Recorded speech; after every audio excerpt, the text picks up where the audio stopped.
Ruto and CS Interior Kipchumba Murkomen. Kenya's position in peace and security matters across the world is greatly mutilated as we speak. The Ministry of Interior and Coordination of the national government under Kipchumba Murkomen has failed Kenya. The CS Interior is the weakest link in the security of our nation, both internally and externally. President William Ruto and Kipchumba Murkomen are hosting war criminals from Sudan, and they are ones who supply weapons for murder and butchering of women and children in the Darfur region. As we speak, war criminals facing international sanctions, Hemeti and his 4 wives, they have been issued with diplomatic passports by Kipchumba Murkomen. That warlord who has international sanctions has been given a home in Ruda with his 4 wives that is guarded by the General Service Unit. This is very embarrassing to the Kenyan nation, that a war criminal facing sanctions by the United Nations, the European Union, and indeed the whole world has been given refuge in Kenya and is enjoying privileges meant for the Kenyan people.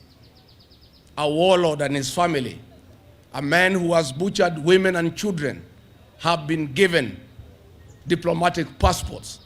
They have been given a safe haven in Nairobi with a house in Ruda, guarded by the General Service Unit.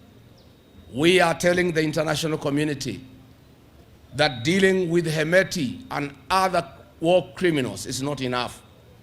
You need to impose similar sanctions.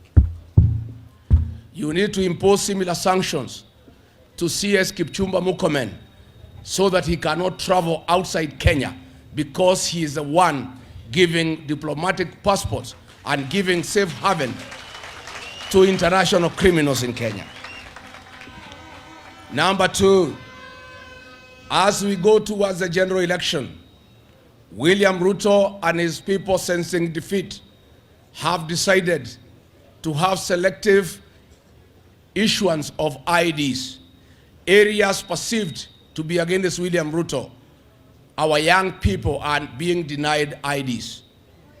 In Nakuru, communities that support William Ruto are being issued IDs within 2 or 3 days, and chiefs from those communities are collecting the IDs and taking them home to the young people. Communities perceived to be against William Ruto are taking between 3 to 4 months for their IDs to be processed. We want to call on William Ruto and the government to stop selective issuance of IDs. They should stop discrimination. All Kenyan children deserve IDs, whether they support or oppose William Ruto. And we are putting the Registrar of Persons on notice. If this discrimination does not stop, we shall request our young people, the Gen Zs, to occupy the registration centers, the Huduma centers, and your offices in Nairobi.